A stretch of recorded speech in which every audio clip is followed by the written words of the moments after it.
Welcome, everyone. Thank you for joining us tonight. My name is Christine Muir. I am the community librarian at Cary Library. We are recording this program tonight, so feel free to turn off your camera if you'd prefer. You shouldn't be visible because of the way that I'm setting up the spotlight video, but feel free to turn off your camera if you want to make sure that you aren't visible. I would like to thank the Cary Memorial Library Foundation for sponsoring all of our programming, including tonight's event. And I would also like to thank the Historical Society for partnering with us on this event. And Sarah McDonough, the program manager, would just like to welcome all of you this evening. Thank you so much for inviting me, to Christine and Mina for making us a part of this. We love collaborating with you, and I think that's one of the great things that's come out of this year is that we've been able to do that more often. So I hope that continues. And we have one more program this month that is coming up that the two of us are collaborating on October 28th, which is a program with the Graveyard Girls, who are going to be talking about gravestone art in Lexington, which will be really great. And so I hope you can all come along for that. And you can go to either the library's events page or the Historical Society's events page to get some more information and to sign up for that. Excellent.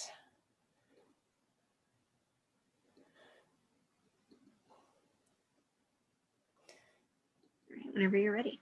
Yep, sorry, I'm learning some of the technology a little bit on the way, so my apologies.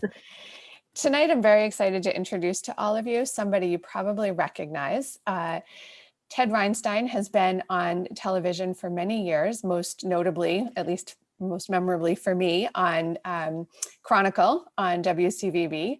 He is also, he provides reports and commentary on Sunday mornings for On the Record. So some of you may recognize him there as well. Ted told me I could do a very short bio, but I think it's kind of interesting to know where else he's been. So sorry, it's going to be a little bit longer. Ted also hosted the premiere season of the Discovery Channel's Popular Mechanics show and hosted a special on America's Lighthouses for HGTV, one of my favorite channels. For the Travel Channel's photo adventure series Freeze Frame, he explored Hawaii's volcanoes, the caves of Puerto Rico, and the South Pacific islands of Tahiti. Very exciting. In 2002, he was part of a Chronicle team that received a prestigious National DuPont Columbia Broadcast Journalism Award for Chronicle's coverage of Boston's Big Dig project. In 2010, he was one of 5 national finalists in the Washington Post's Great American Pundit opinion writing competition. And in 2018, he received an Emmy Award for his story on the Goodnight Lights phenomenon in Providence, Rhode Island. He's written 3 books about New England, and after tonight, he will have presented to Cary Library audience on all 3. The first one is New England Notebook, One Reporter, 6 States, Uncommon Stories from 2013. The second book came out in April of 2016, Wicked Pissed, New England's Most Famous Feuds, and I actually saw you in the Bedford Library talking about that book. And the book he's going to talk about tonight, the most recent book he's published, is written in collaboration with his wife, Anne Marie, and the title is New England's General Stores, Exploring an American Classic. And because this is a question that often comes up, I'll tell you what he's currently working on next, which is a book about unsung heroes in the battle to break baseball's color barrier. Ted is a native of Winthrop, Massachusetts, and lives just west of Boston now with his wife and 2 daughters. So with that, I will turn it over to Ted. Thank you very much for being with us. Thank you very much, Christine. Thank you. Thank you to the Cary Memorial Library Foundation, and thank you to Sarah and the Lexington Historical Society.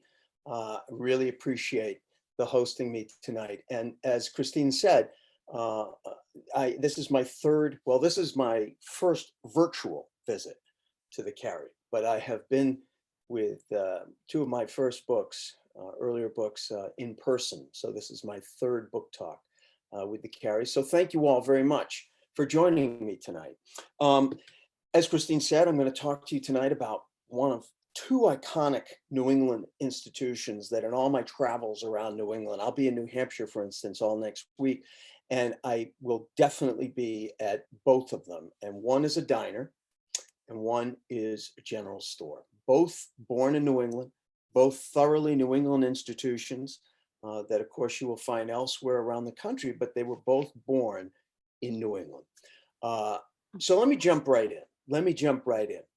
So the let me I may need a second to figure out why my screen is not advancing.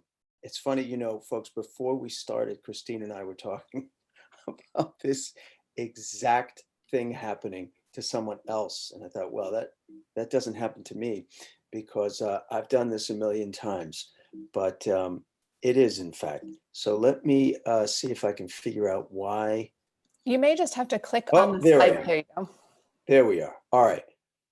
So what do you think? Was a dodo bird worth waiting for? So you are looking at an endangered species that was driven to complete extinction.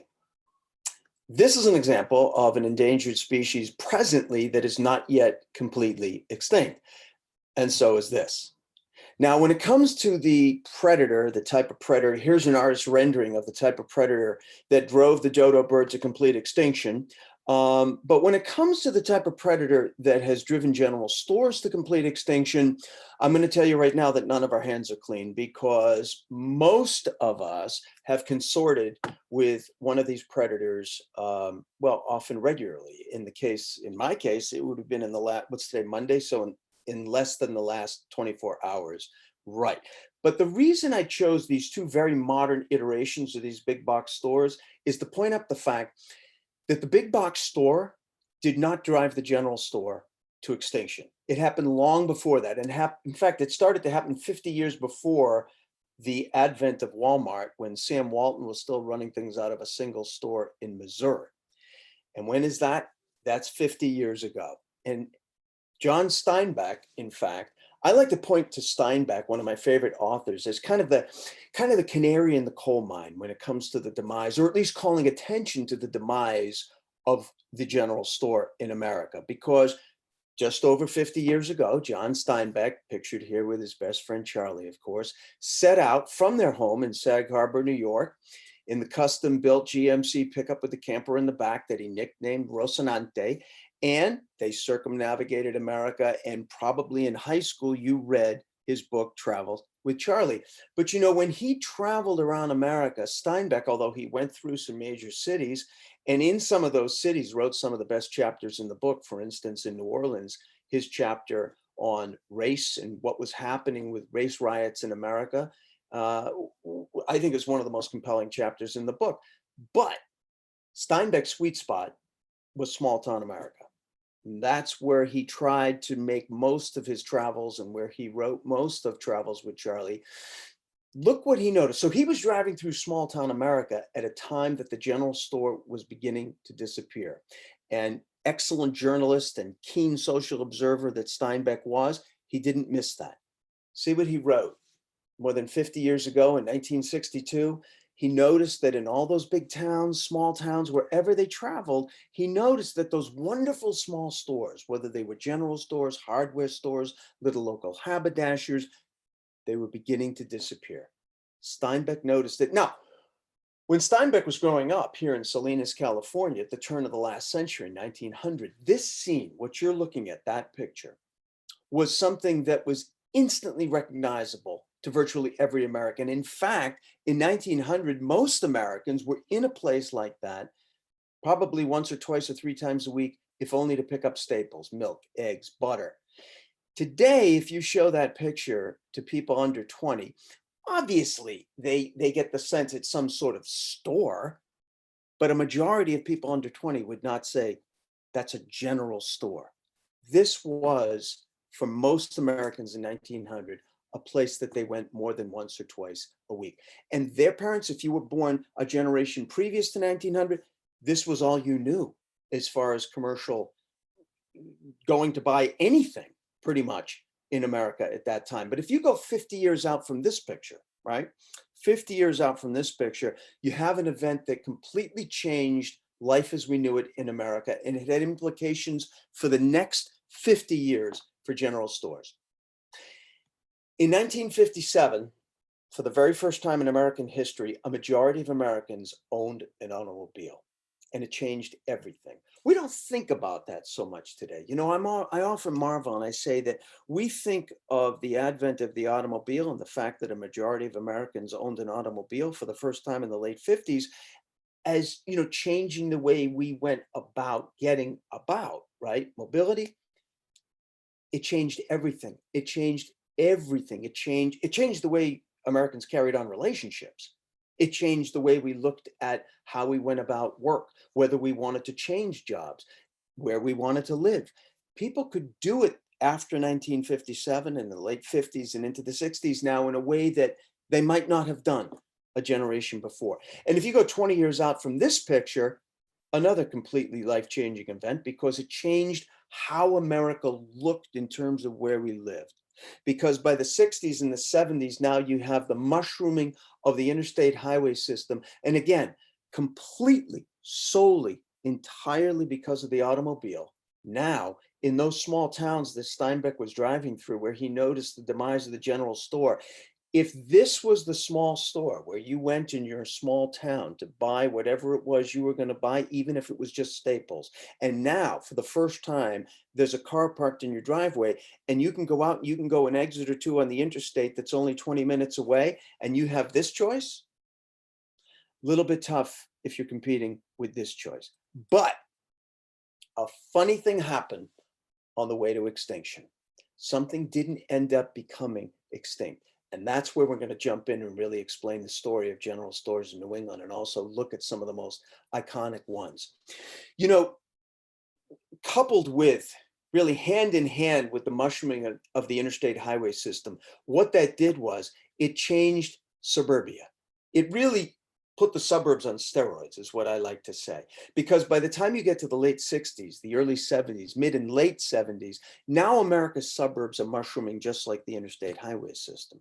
And now the generation after the greatest generation, the boomers, are starting families of their own. And many of them, not all, but many in the suburbs. This is California, but you know, this is repeated coast to coast, all the way out through Suffolk County where Lexington is, right?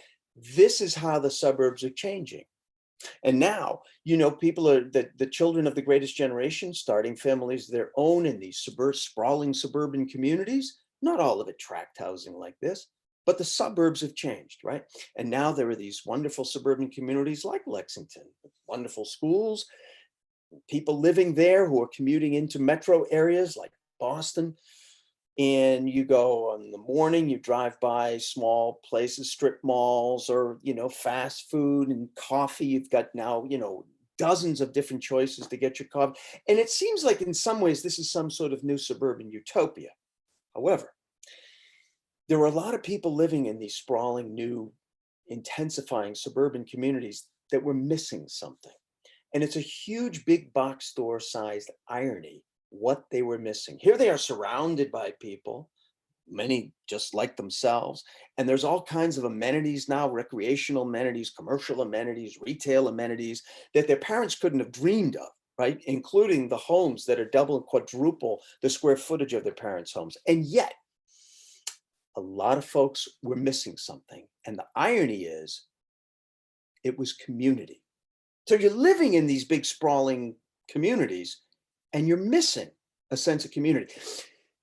In 1973, I always like to point out, Life magazine, when it still existed, published a poll that speaks to this change. And it was a poll that a lot of Americans found disturbing. The poll found that a majority of Americans, clear majority, almost 65%, of Americans said when asked what kind of relationship they had with their next door neighbor, answered they had little to no relationship with their next door neighbor in 1973. So it speaks to the fact that you can live in a sprawling community like this, right? And not feel like you're part of a community. So it tells us, obviously, that a sense of community has more to do with just how many people are occupying a given spot. Obviously, there's something more to community. That something more was what was beginning to be lost. As the suburbs sprawled, that sense of what community means to people, not in name, but in action, in the way that we have a sense of belonging to some place where we feel that we know our neighbors, where we can rely on our neighbor. That's what was starting to disappear. Now, it meant something to a gentleman who I always say deserves more credit, more attention than he gets, Ray Oldenburg, who coined the term, the three-word phrase that you're looking at right there, the third place in American life. Maybe you've heard of it, maybe you haven't. We're kind of virtually enjoying a third place right now. Here, let me explain. So Ray Oldenburg was a sociologist at the University of Florida. And he was really fascinated with how community was changing in America, and that places that people gathered, like the way you're looking at right there, a coffee shop, a diner, they were beginning to disappear. They were being sprawled out by the suburbs that were growing. And he wrote a book in 1987 called The Great Good Place. And in it, he coined the term third place, because what he found was in his research that while we Americans love to think of ourselves as being free as birds, right? We go where we want, we do what we want. We still, Ray Oldenburg found, we still spend the vast majority of our lives in one of just three places. The first place, you can probably guess, home, family. The second place, you can probably also guess, work. It's the third place that nobody had ever put their finger on. It seems very self-evident, but that's always the case, right? When somebody comes up with a theory and names it and you say, oh yeah, sure. Yeah, but Ray Oldenburg is the person who really put his finger on what this was and gave it a name. A third place in American life is not one particular place. It can be many different kinds of places. A third place can be a house of worship.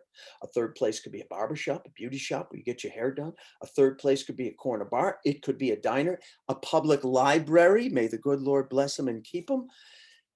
It can be any of those kinds of places, but what every third place has in common is that it is a place where when you go, you may be going to return a book or get your hair done or pray or have a drink with your neighbor. But when you go to a third place, you have, even if it's unconscious, you have the expectation that you will be seeing and meeting and interacting with people from your community.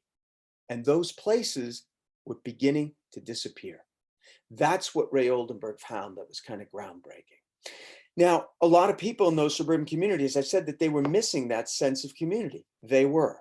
And by the late 70s, a lot of folks in those big sprawling suburban communities, they decided as they were starting families of their own that they wanted to have more of that sense of community.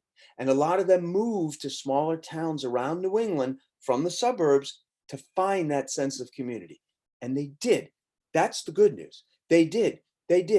In places like Barnard, Vermont, which was the same community gathering place in 1945 that it was in 1985, that it was in 2005 when they added the ice cream counter in the back, was the same third place. So that's good.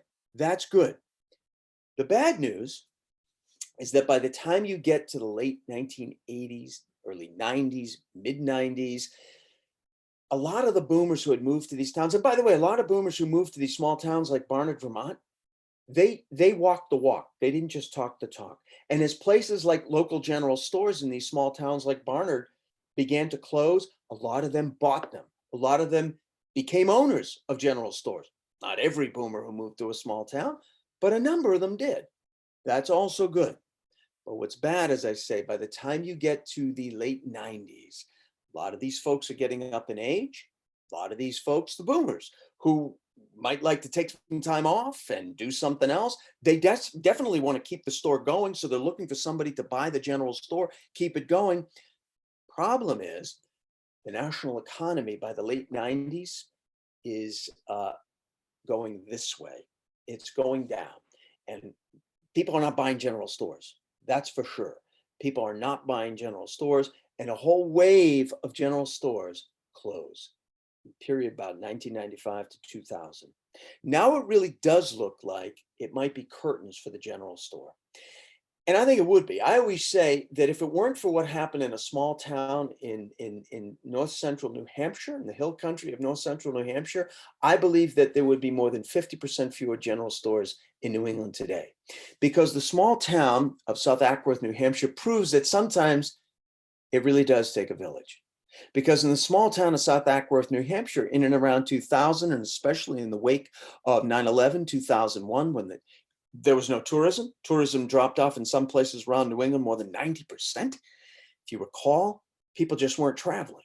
And in South Ackworth, New Hampshire, their lovely little local general store that had existed for over 100 years closed. And if they hadn't come together as a community and done something that no New England town had ever done, there would be no general store left today in South Ackworth, New Hampshire either. Because what they did in South Ackworth, New Hampshire was they came together to save the store as a community. Had never been done. Had never been done. They came together. They had tried at first to sell it. They had tried to interest the buyer. Didn't work. They took out an ad in the Sunday New York Times. Seemed like the right demographic. Didn't work. They had a community meeting and a woman stood up and she said, you know what? We have tried other methods. We've spent money to interest the buyer to buy the general store. But she said, what if we came together and bought it ourselves? And they did. They used the model of a food co-op, right? You put in X number of hours working in the local store, you get X amount of discount on your groceries, and it worked. It took off. They created a cafe inside.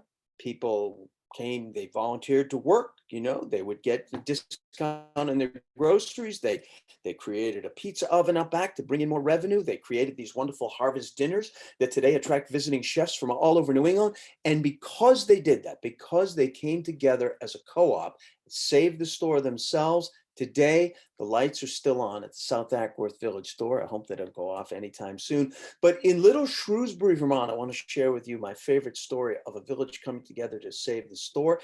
Because here in Shrewsbury, Vermont, population 872, they had to not only come together to save the store, they had to stay together through, let's just say, one of the harshest hits that Mother Nature has ever visited on the state of Vermont. So picture you're looking at right here, 1972. If you look at the woman on the right, that's Mildred Pierce, okay? And just like the movie. And at that point, her family has owned and operated W.E. Pierce Groceries in the center of Shrewsbury, Vermont for almost 100 years. Almost 100 years. And it really is the heart and soul and the center of Shrewsbury, Vermont. You are looking at downtown Shrewsbury, Vermont at rush hour, for all I know. There's two people, so it could well be. However, in this picture, Marge Pierce, Mildred, she's already 75 years old. So if you go 20 years out from that picture, she's in her mid-90s, right? Simply can't run the store anymore. Can't find a buyer, has no option but to close the store. And the little town of Shrewsbury, Vermont is crushed. They've lost their one single community gathering spot. She can't open the store, but she does call up a good friend of hers who is a really visionary person.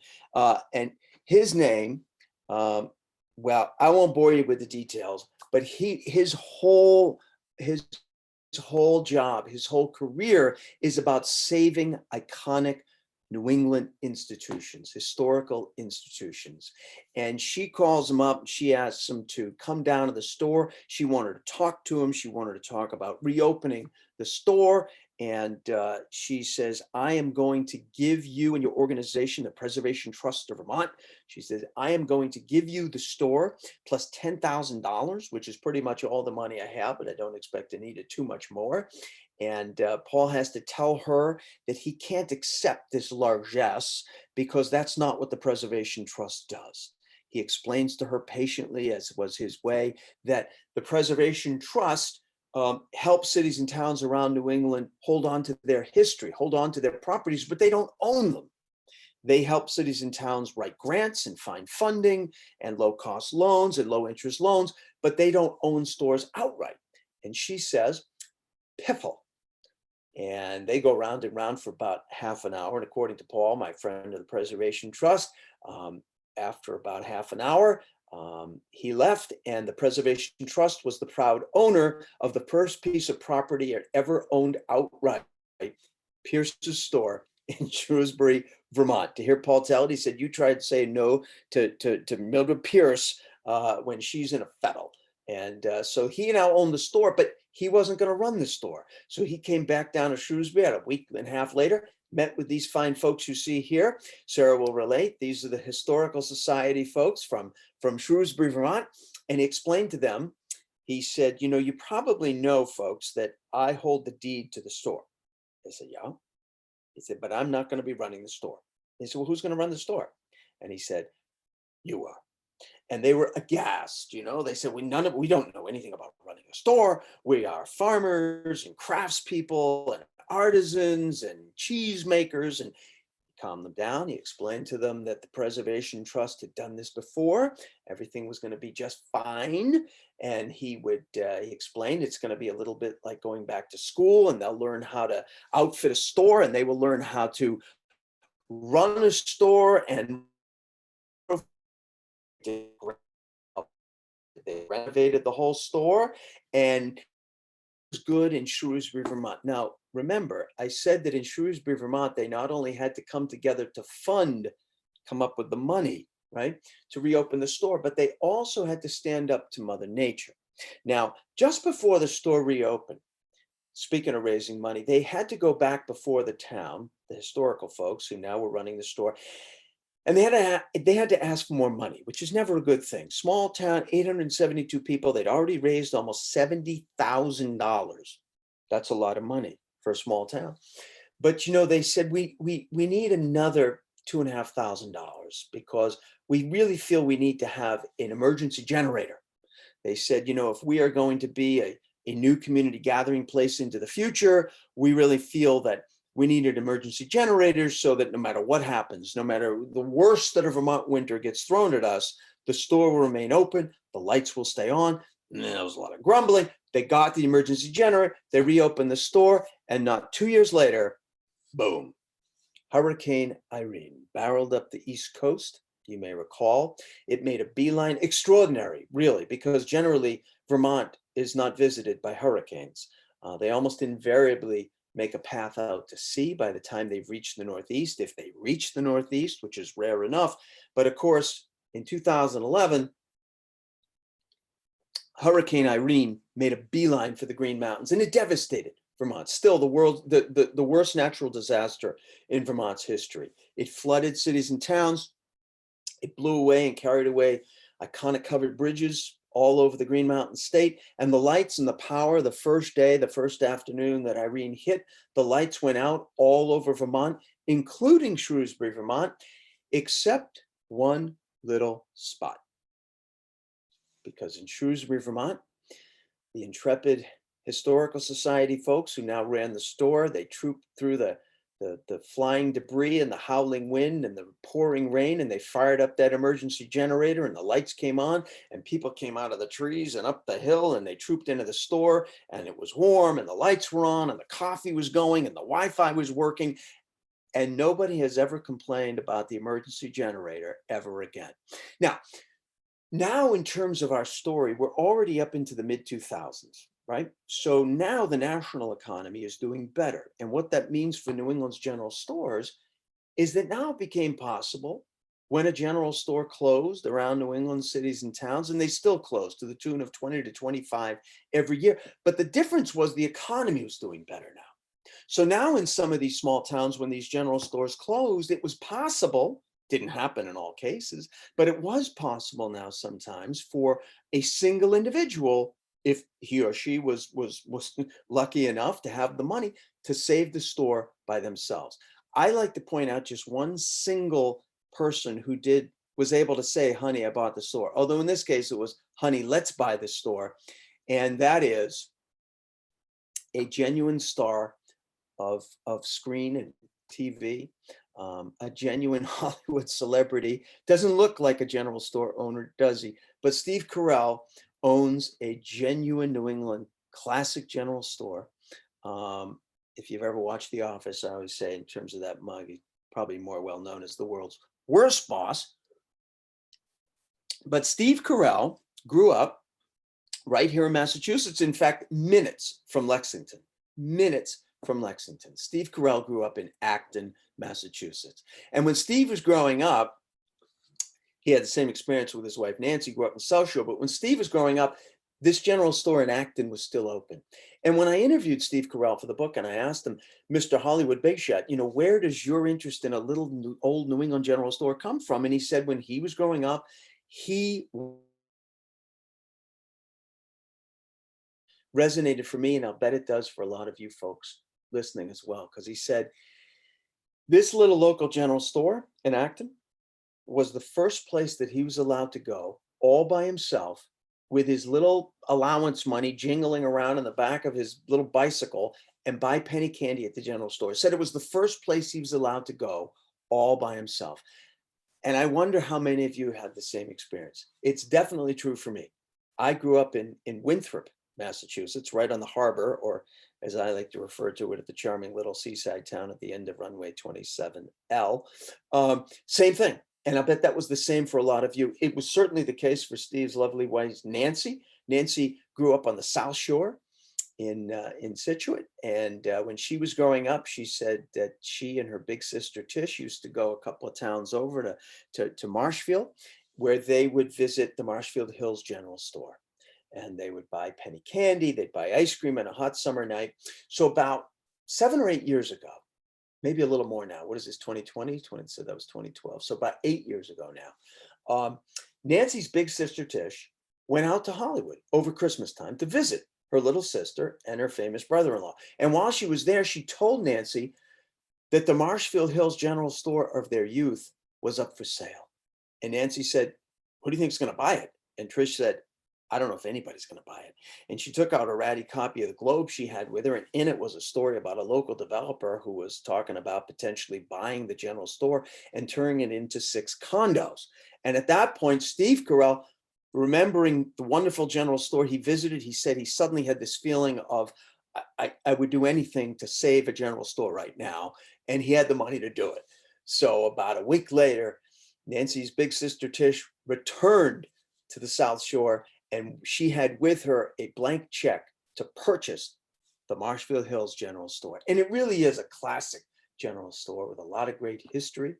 If you look up at the 3rd floor cupola there, during the Civil War, they stitched Union Army uniforms on the 3rd floor of the Marshfield Hills General Store. It still has, if you look on the right of the screen, it still has a working post office attached to it, something that was always true for general stores, but is very rare today, still the case in Marshfield. And I think that Steve Carell and his wife and Tish and their design folks, I think they did a great job. Look at that. I think they did a great job of really retaining the historical integrity of the store.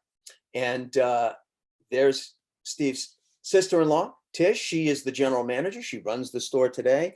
The Carells own a house today on the South Shore. They're out every summer for 5 or 6 weeks. And today, no summer in Marshfield is complete without a confirmed owner sighting of the owner of the Marshfield Hills General Store. So, as I put this talk together, I thought so far we've been talking about general stores that were saved, general stores that either closed or were in danger of closing, that were saved. And that is the whole first chapter of the general store story in Massachusetts. But, I also thought there are some general stores in New England that have never needed saving. These are general stores that are so interwoven into the fabric of their respective communities, they have never closed. I think most of these general stores that I'm thinking of and I'm talking about next will never close because they are tried and true. They are absolutely just woven into the fabric of the community. I'm going to tell you quickly about one of my favorite tried and true general stores. This one is in Vermont. It's in Warren, Vermont. Warren, Waitsfield, if you know that area on the western edge of the Green Mountains, it's really iconic ski country.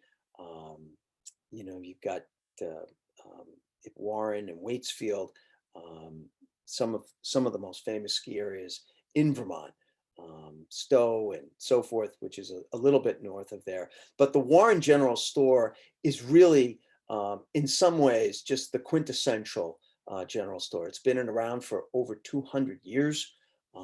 This is it in the late 40s, but it's been around, and it really is one of those places that just defines a general store. You go in, and the stove is going in the wintertime, and it's warm and it's cozy, and people drop in just to say hi, whether or not they're getting anything or not.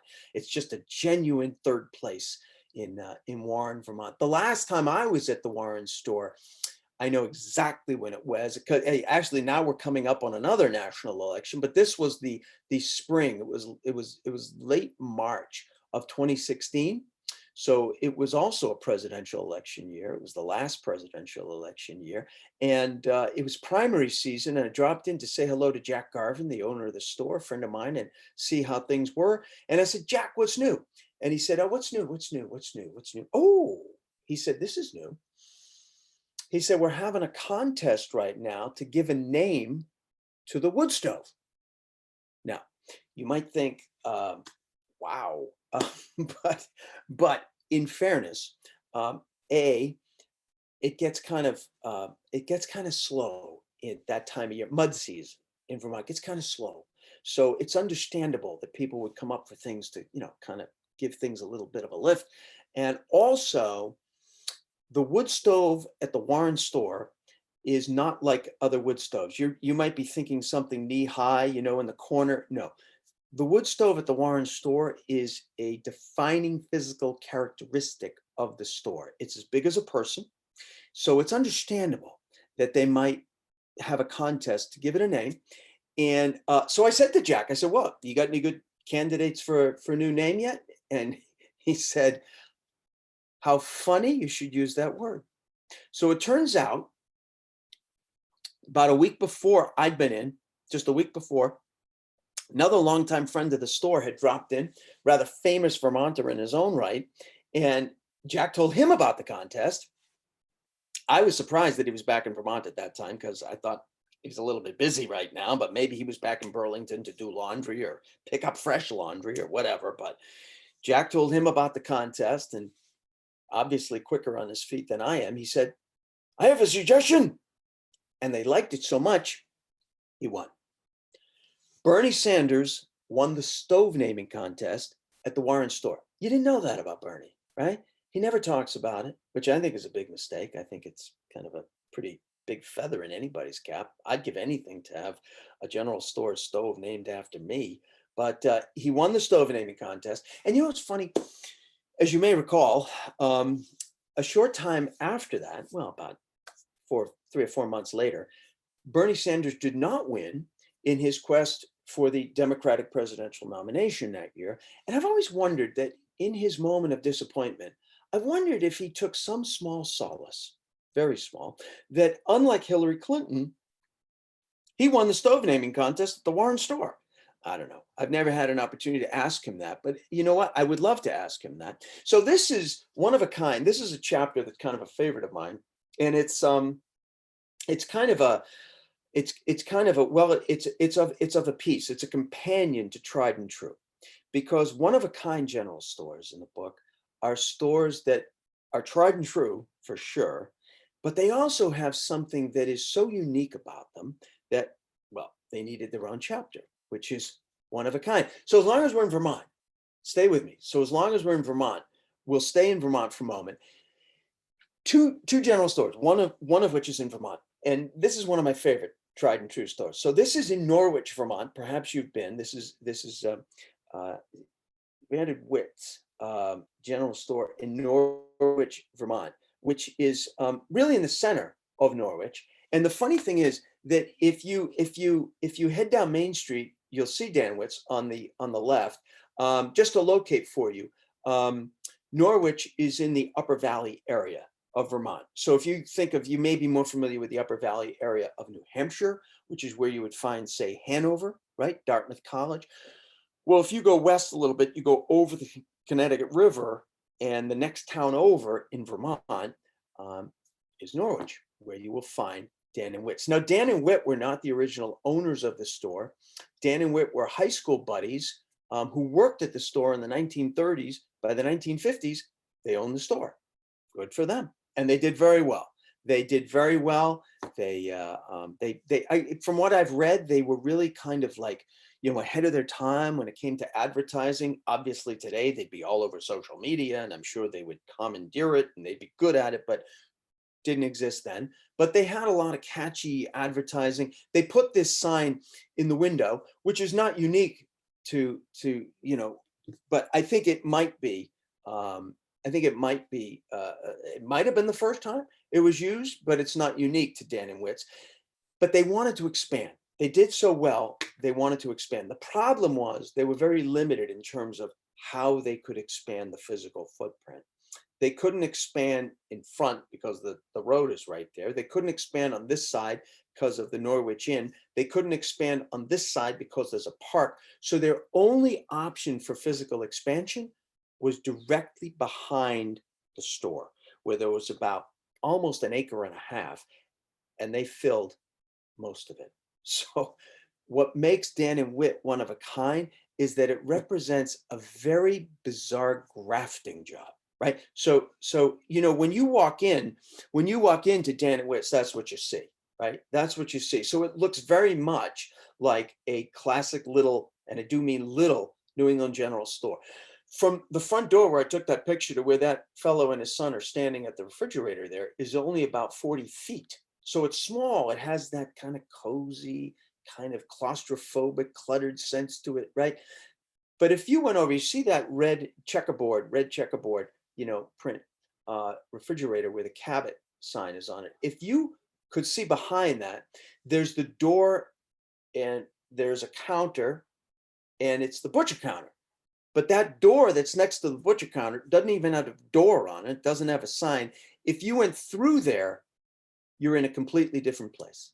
You're in the famous the back of Dan and Witt's. In the back, if you look at that ceiling of the back where the lights are, the neon lights are, right? You get the sense that unlike the front, the back looks more like the big box store we were talking about earlier, right? And it's a maze. It's just a maze of everything everywhere.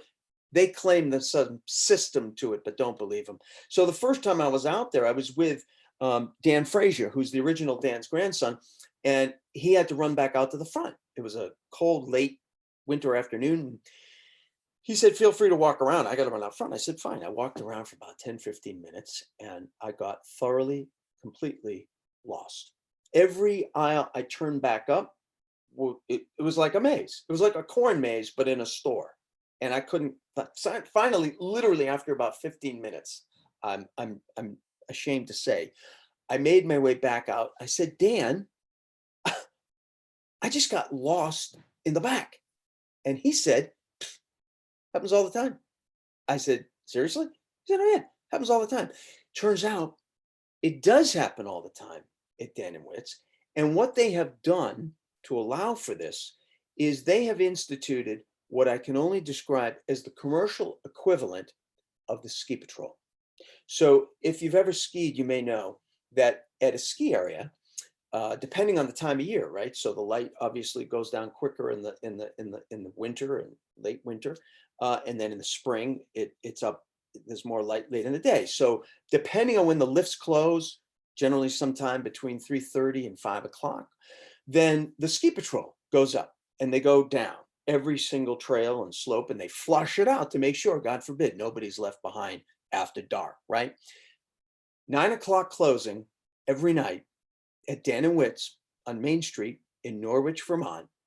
They send a flusher out to the back to flush out every single aisle of the back there, you can see, and make sure nobody's there. And I said to Dan, Dan, I got to hand it to you. That's very considerate. That's very civic minded of you to provide that service. But I said, come on, 9 o'clock on a mid-February night in Vermont, when the temperature might be 3 degrees and people have been home and in bed for the last hour, who's going to be, you don't find people in the back. He said, oh yeah.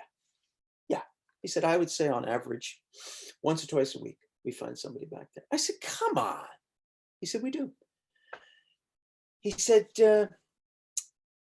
once or twice a week, we'll go back there and we'll find maybe some, like, it's generally like a young kid, a boy, usually, 11, 12 years old. I said, Dan, that's not good. He said, no. He said, you know what's really not good? Between you and me, he said, half the time we know for a fact that parents left like an hour ago. That is really, that is really not good. Now, my other favorite one of a kind, finally, we're in Maine. Okay, we're out of Vermont, we're in Maine, which we haven't talked about, but we are going to talk a few Maine general stores in the remaining 10 minutes or so here. So this is my favorite in Maine. This is Windsor, Maine, where Harlan Hussey, pronounced his name Hussa, he was a German immigrant, but Harlan Hussey, very much like Dan and Whit in Norwich, Vermont, very similar story all through the 1930s, 1940s, very successful little one-story garage-like general store. But by the time you get to the 1950s, he would also like to expand. He also very limited in terms of how he could expand. He couldn't expand in back like Dan and Wick did. They protected wetlands there. Couldn't expand on side to side. His only option for physical expansion was vertically, up and down. So in 1957, Harlan Hussey opened the 3-story commercial colossus of little Harlan Hussey's General Store, which is the center of Windsor, Maine. And if you're wondering what makes this one of a kind, the fact that it's 3 floors, believe it or not, it does not make it unique in all the world of general stores. There are some general stores that are, in fact, Dan and Witt's has arguably 3 floors, but it looks kind of like a regular general store. But what makes Hussey's unique is what they sell in combination in this general store. Now, you might imagine, okay, that if you ran into a big general store like this that has 3 huge floors, and let's say all you're going to buy is something small, a pair of bootlaces or a lamp wick, let's say, right? You don't want to traipse through 3 floors. So when you walk into Hussey's, they have a big, huge guide sign standing there, and you can immediately see what it is, all the different departments and all 3 floors. If you start reading the sign, what I'm going to show you right now, if you start reading from the bottom up, don't cheat. If you read from the bottom up, you'll see what I'm talking about that makes Hussey's unique as a general store because of what it sells in combination. So, right, you start reading wood stoves, home and garden, plumbing, electrical, paint, hardware, camping gear, fishing, hunting supplies, guns, I get it, bridal gowns, clothes. Whoa, what? Right.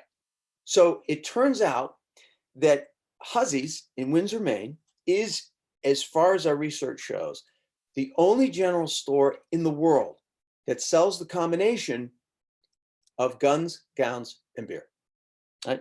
And I will show you now Harlan Hussey's lovely granddaughter, Kristen Ballantyne, who had some fun with this sign. This sign, by the way, has been on Letterman. It's been on TV. She had some fun with this sign, lest you think I'm kidding. On her wedding day, here is the lovely bride and the groom, and the bride is holding her wedding bouquet and a 6-pack of beer, and the groom is holding a brand new 12 gauge. Now, as we finish, I want to share my favorite general store. This is not my favorite general store because it is substantively different than any other general store we've talked about tonight, or any other general store in the world, for that matter. It's not different because of what it sells. It's not different because of what it looks like, because you'll see in a moment, it just looks like a lot of other general stores. It is my favorite general store because it is an underdog. It is an underdog. It has fought back just to exist. And you will see why. So there has been a general store in Putney, Vermont for over 100 years. And it has always occupied the same spot just above Little Sackett's Brook in the middle of Putney. It has always looked pretty much the same, right? Here it is almost 100 years later. Looks very similar, right? A.M. Corser, one of only 13 general store owners in over 100 years. So if you do the math quickly, that means that the owners themselves developed the same kind of affection and bond with the town that the town has had with the store. But the store wasn't always on that spot. I said it's always occupied the same spot. When the store has been there, it has always occupied that spot, except when it wasn't there. It sounds like a riddle, right? Well, I wish that it were that humorous. The first time the store almost didn't occupy that spot above Little Sackett's Brook was on a terrible night in May 2008, when a fire broke out on the third floor of the store about 1 o'clock in the morning. Thank goodness for volunteer fire departments. Lexington has a full-time, but in towns where they have a volunteer fire department, the fire gets put out only as fast as you can muster a crew to put the apparatus together to get to the fire and put the fire out. And fortunately, they mustered very quickly. I know this looks terrible, but the truth is they saved 2 floors of the store. They saved 2 floors of the store. That's the good news. The bad news is that now the store doesn't have an owner, because the owners of the store had no insurance, and they decided to write the store off as a loss and leave Putney, leaving Putney without an owner for its beloved general store. So again, some of the unsung heroes of New England life, local historical societies. Lisa Papazian had to figure out what to do. They took responsibility for reaching out and figuring out what to do. And they called the Preservation Trust of Vermont, because they have been instrumental as an organization in helping small cities and towns all around New England hold on to their history, generally when they are in danger of being closed. But in this case, having no owner, the Preservation Trust worked with Putney in taking ownership of its own store. And the local historical society became owners of the store. They still own it today. Preservation Trust helped them with seeking out some federal funding and state funding and raising money. School kids that year in Vermont, they raised nickels and dimes, and they were able to bring money in, enough money to reopen the Putney store and the Putney General Store in the same spot it had always been. People rejoiced when the roof came on, and the little town of Putney's General Store was alive and well, and the little beating heart of Putney was beating once again. Now, I said this was an underdog story.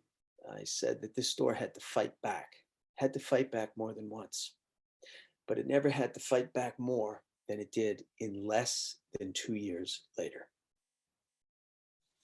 So on a horrible night, November 2009, less than 2 years after the store reopened, a fire broke out once again. This time, there was no way they were going to put this fire out. This fire grew to almost 18 alarms. That's enormous. 18 alarms. They were drawing apparatus from as far away as Woonsocket, Rhode Island. But the apparatus from Woonsocket, Rhode Island was still almost 70 miles away by the time the building was entirely gone. So a fire like that needs some help. And unfortunately, it had it. Investigators found traces of massive accelerant throughout the building. So not only had the little town of Putney just lost its beloved little general store, but they had to contend with the ugly reality that the store was lost to arson. This is a town that doesn't even number 1,000 people, where people generally know everybody, they know their neighbor, and they had to contend with really the ugly reality that someone potentially living among them had burned down their beloved general store only a year and a half after it had reopened. It was an awful time in Putney. People told me when I interviewed people about what it felt like in the wake of the store being burnt down, they said, you know what? They said, the only thing I can tell you is that I would wake up like the next day, 2 days later, a week later, a month later, and it still felt like that feeling you get when, God forbid, a family member, someone you love dearly, is gone. They said that's how it felt, because the store felt like family, like an extension of family. So what to do? Well, Lisa Papazian and the Historical Society reached out to the Preservation Trust, and the Preservation Trust rode to the rescue once again. It wasn't easy, and they weren't sure exactly how, in fact, they were going to handle this. It felt like a death in the family, and they had to contend with the fact that for people, it was like leading people through a period of grief. But they came to Putney. They held a meeting with the Historical Society, which was about 40 people. And small town, word filtered out that they were meeting over at where the store was. They were actually meeting at the church across the street. And within an hour or so, there were over 100 people. They had to move the meeting out into the open air because there were too many people. And People were expressing their anguish and their frustration, their helplessness over what to do, how to reopen the store. Finally, after about an hour or so, an older gentleman whose family went back 5 generations in Putney raised his hand and he stood up and he said, look, I don't know about the rest of you, but speaking for myself, I will be good and goddamn if I'm going to let an arsonist define my town. And Preservation Trust person sat there and stood up and said, well, if I understand my esteemed friend correctly here, it sounds like we need to rebuild. And they did. And the one single saving grace from this terrible tragedy was that it was such a tragedy. It struck the average person as such a tragedy. This lovely little beloved general store being lost twice in less than 2 years, that the Putney fire made headlines all over the world. It led evening news broadcasts in America. It was on the front page of foreign newspapers in Paris, Frankfurt, Rome, and money poured in to little Putney. They had more money than they knew what to do with. They had more money they could have reopened 6 stores, but instead they endowed the store for the future. And they were able to rebuild it bigger, safer, more secure. It was a completely new and thriving, beautiful general store, and people rejoiced once again. Now, they still needed somebody to run the store, right? The Historical Society owns it. They needed someone to run the store, and they lucked out. They found a wonderful person to run the store. He was a retired pharmacist in Putney. He and his family had been immigrants to Putney about 15, 20 years earlier, and he felt like the Putney store had been like family to them when they moved there. He said that this store was a place that me and my family could come when we barely spoke English, and people made us feel welcomed, and we were able to learn and feel like we were integrated into the community. He said, I would like to give something back. He said, if I can open my pharmacy on the 2nd floor where you don't use anything for the store, I won't take a dime from the store's profits. And they said, that sounds great. And he did. So there's a shingle. You notice it, right? Hanging under the general store sign, pharmacy, and all was good once again in Putney. Now, once again, it's an underdog story. So like think of an underdog movie, Rocky, right? So Rocky doesn't jump up off the mat, right, and just knock out Apollo Creed. That doesn't happen until you think Rocky is down for the count. But then you think, well, wait a minute, but he's got to win, right? So all kidding aside, on New Year's Day, 2017, this lovely gentleman who is now running the Putney store died. And neither of his adult children wanted to come back to Putney and run the store. And the store closed again. But Phoenix that it is, the Historical Society, they called up the Preservation Trust once again, and the PVT said, listen, you got to reopen the store. You've got to use whoever you can to cobble together a skeleton crew, put in an hour, everybody, one hour a week in the store, keep it open until you can find someone else, because otherwise, as they knew from experience, people will find workarounds. People will find workarounds on their errands. You got to reopen, and they did. And last summer, they found once again a wonderful person to run the store. Today, the Putney General Store is alive and well and running again. And as Paul Brune of the Preservation Trust puts it so well, Putney is all about perseverance.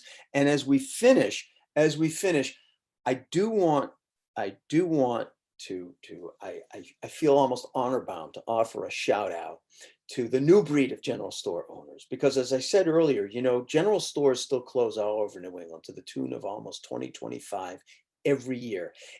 And if there weren't new people, younger people who were interested in running a general store for years, then the general store in New England would simply go away. They close, and if there weren't people to reopen them, then they would eventually just disappear. And the wonderful thing about the new breed of general store owners, as you'll see, is that they are relatively young. What amazes me, that I find just so great about this new breed of general store owners, I'm going to share one with you as we finish, is that they're relatively young. A lot of them are millennials. A lot. So in and around 30 years old, first generation to come of age with the internet, first generation to come fully of age with the cell phone, all of which says to me, no knock on millennials, but what it says to me, that might not be the profile of people who would really have a love affair with brick and mortar stores, like say their parents or their grandparents. And a lot of them do. A lot of them do, and God bless them. And in Whitefield, Maine, Ben and Taryn Marcus are like the poster children of the new breed of general store owners. Ben and Taryn are farmers. They met at agriculture school in Washington State. Ben was from Whitefield, Maine. When they graduated, they moved back to Whitefield. Plan was to be able to cobble together enough money to buy a few acres of land to farm. Farmland in central Maine, very expensive. They were striking out. They couldn't find any land they could afford. About a year into their search, fella comes up to them one day and he says, listen, I know you guys are looking for some land to farm. He said, you're going to think I'm crazy, but he said, I'm fixing to give you 5 acres of prime organic farmland. And they said, say it with me, what's the catch?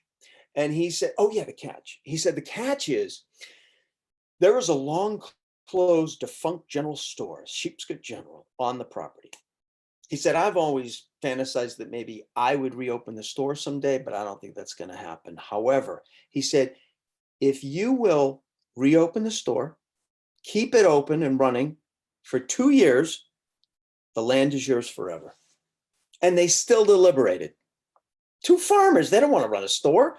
So finally they decided, I love this, they decided they would just buy stuff inventory for the store that they liked, especially food. They said, let's just buy stuff that we like to eat, because their reasoning was, we don't know a thing about running a store.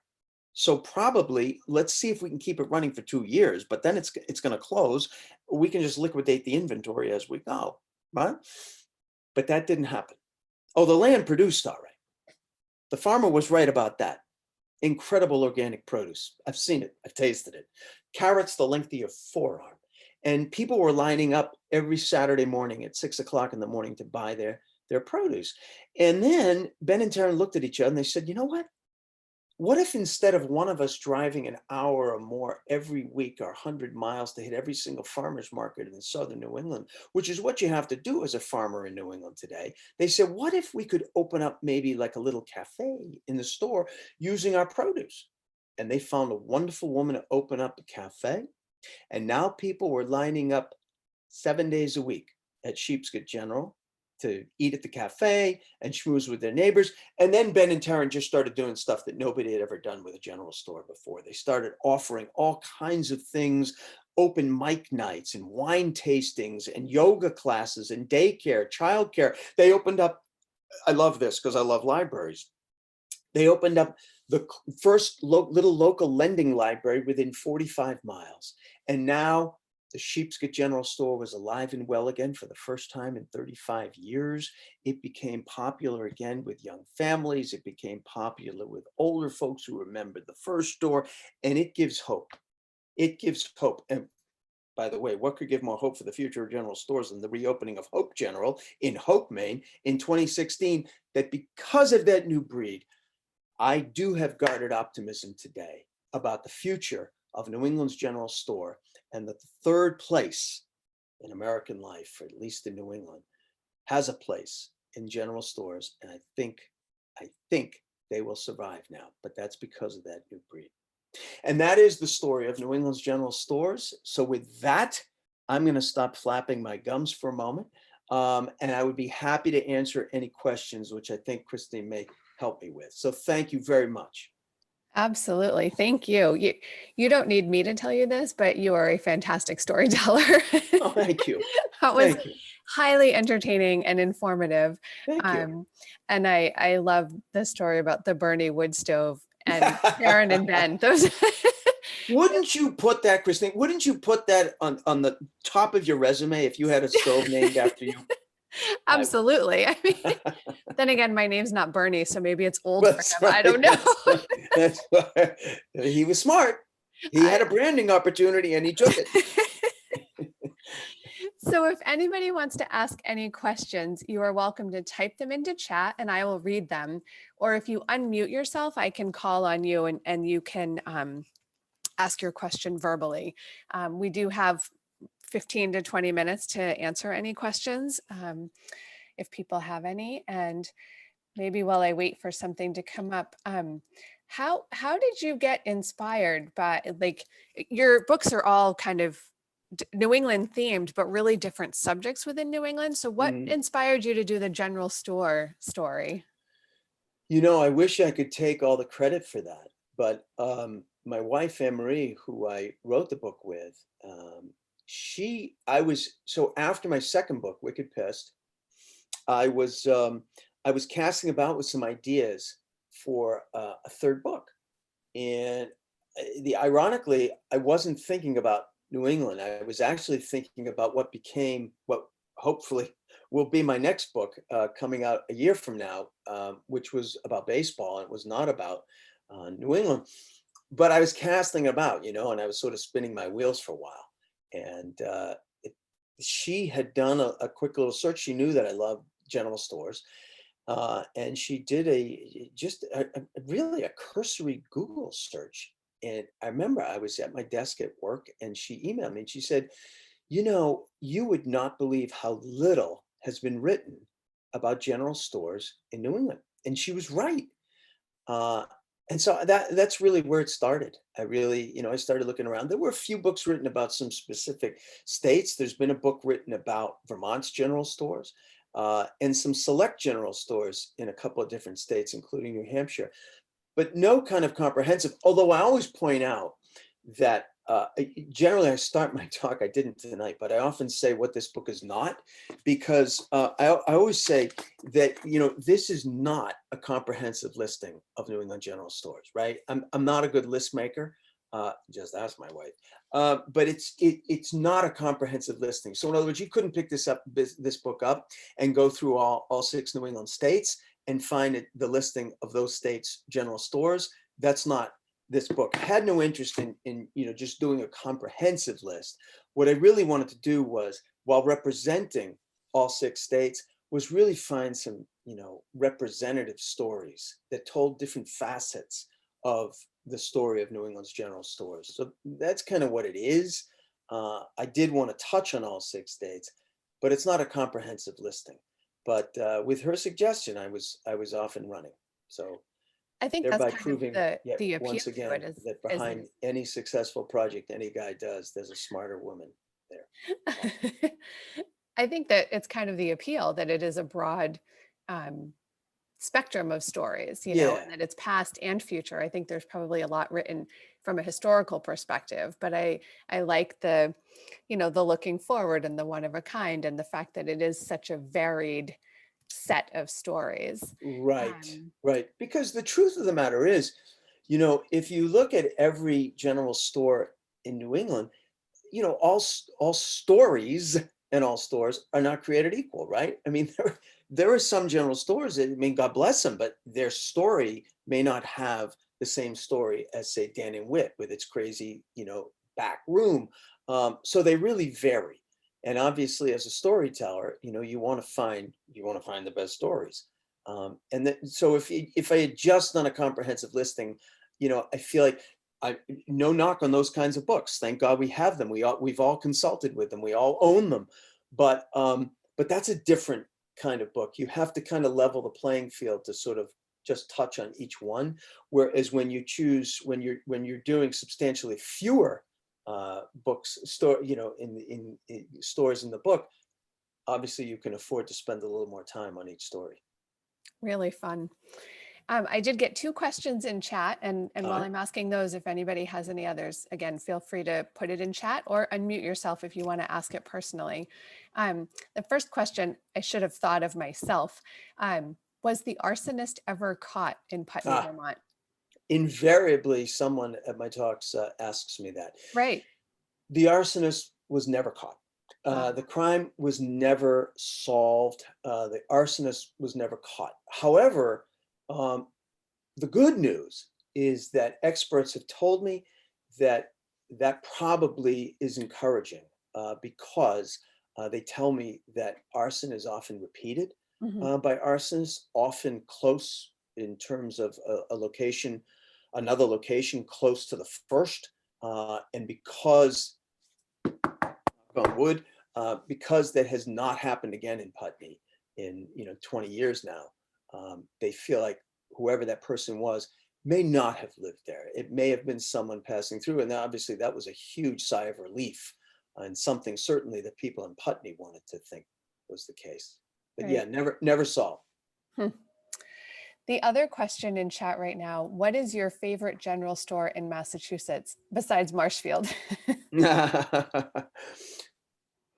What is my favorite general store That's a tough in question after looking at Massachusetts? all So New England. one of them, another one that's not far from Lexington, in Carlisle, Ferns. Um, Oh yeah. Although the owners who I became close to sold the store a couple of years ago. So I'm not going to vouch for what's going on at Ferns today. If somebody who knows it may say, well, it's not what it used to be. That may be, but when they owned it, it was I really liked it. I really liked it a lot. The Marshfield General Store is, I love the Steve Carell part of Right. it. Mhm. It's not, it is a community gathering spot in the sense that locals do go in and get ice cream and things, but it's not the kind of place that people tarry, which is really my key metric for a favorite general store. Mhm. And the Marshfield Hills General Store is not that kind of store anymore. Um, so I guess in some ways it would be Ferns. I like the Brewster General Store in Brewster on Cape Cod. For history buffs, it doesn't get any better. I mean, it was a congregational church in the mid 1800s that became a general store. And on the second floor of the Brewster store, there is this amazing World War II museum, which a lot of people who come into the store never even know it's there. But that's a wonderful store. That's a wonderful store. So those are two of my favorites. Excellent. I don't see any other questions coming through chat, and nobody has unmuted themselves. Is there anything that you maybe didn't get to tonight that you would still like to share with us? Um, I lost one of my favorite hats that I own at the Putney General Store. Oh So no. yeah, so if anybody is in on this guy, because I've checked lost and found it before. So that is an anecdote that is neither here nor there. But anything else I would like to, I would say this, I would say that if you want a great general store story, it's in the book. So in the book, there are these pages, I'm not sure it shows up with the lighting here, but there are these what I call sidebars. Yeah, it kind of shows up. So on this side of the screen, you see it's kind of a yellow color. Mhm. The story that I'm thinking of is a sidebar in the book. And it's an interesting sidebar because it's the Vermont Country Store. And if you know the Vermont Country Store, you might say, well, gee, why would that be in there? Because the Vermont Country Store is the last place you would think of that would be a community gathering spot. It's not. It's not. It does a huge tourist business. This time of year, you'll see tourist buses pull up every day, disgorging, folks from Ohio on leaf peeping tours. And that's fine. That's fine. But what makes it a fascinating story, and I won't get into it all now, that's why I'm saying if you want to Google it's a great story, because what makes it such a great story is that it has its roots in an authentic New England general store. And then later it became this huge mail order business. And so you'd say, well, now it's not the same type of store. But the Orton family that owns the store today has such a deep feeling for their ancestors, two generations back now, who did at one time operate a classic New England general store. They have such a fond feeling for that they have a foundation. And the Orton Family Foundation funds general stores that are in need. So real small general stores, like the kind we've been talking about all over New England, if they come on hard times, if they need help with the mortgage, to get them through. If, for instance, they close and the town is diligently looking for a new owner, the Orton Foundation will float them for months at a time to keep the store open. So even while the Vermont Country Store, which is owned by the Orton family today, is anything but a small little third place general store, the family that owns it does more for small general stores that are really true community gathering places all over New England than anyone else on the face of the earth. So needless to say, I thought they deserved a little sidebar. It's a great story, but Absolutely. they also deserve a lot of thanks. Wow, that's amazing. I Yeah. think there definitely is something to third place. You know, we talk about that in the library as Of a, course. you know, creating that for people. And I think it's really nice that people have that, especially when so much of our world is digital now, and now we're all virtual.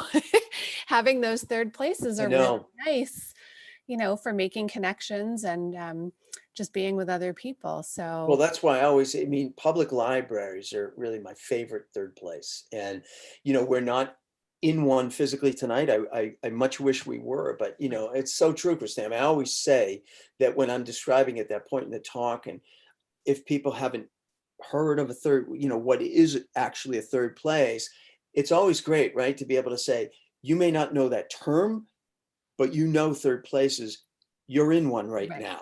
right. Yep. And that's what a public library is. Right. Right. Right. That's Yeah. amazing.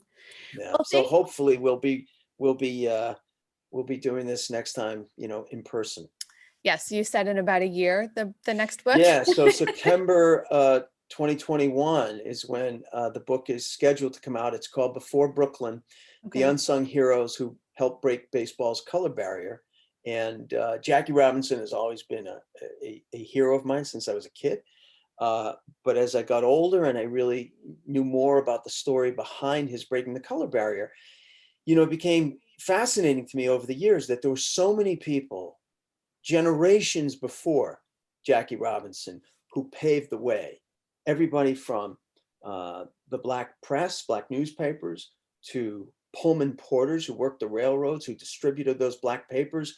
And in those Black papers, they were often talking about the need to help support the Negro Leagues, to get to the point at which there would be stars like Jackie Robinson who could break the color barrier. So it's a great story of how, generations of pioneers build on themselves to get to that point where you can have, like Rosa Parks, without Rosa Parks, I don't know, without Rosa Parks, you don't get the lunch counter sit-ins. Without the lunch counter sit-ins, how do you get to the Voting Rights Act in 1965? So, that's what it is. It really looks at the generations of pioneers that paved the way for breaking the color barrier. So yes, that's a year from now. I hope we'll be able to do that one in person. I have a feeling we may end up doing some mixed programming. So hopefully we'll Yeah. be able to do in person and still do some virtual for people who either Right. can't attend, or we actually have had people from outside the state come to some of our virtual programs. So may That's appeal to great. a more national audience, which could be fun. So we'll keep that in mind. Absolutely. And look, you know what? We all say we'd rather be in person. Of course we would. But as I know, from your experience now at the Carey, isn't it great that we have found out that this option now exists and that it's viable? It's not Yeah. the same, but it's viable, right? So Yep. Absolutely. It gets us through. it gets us through. It gets us through. Gets us through. Thank you so much, Ted. This was a really fascinating and fun talk. A lot of people have said thank you in the chat and they appreciated it. Fun, informative, entertaining. So we really appreciate you joining us this way. Thank you again to Sarah and the Historical Society for partnering with us. Thank you, Sarah, and thank you to the foundation and the Historical Society. Thanks very much. Have a good night, everybody. Thanks for joining us. Bye-bye. Bye.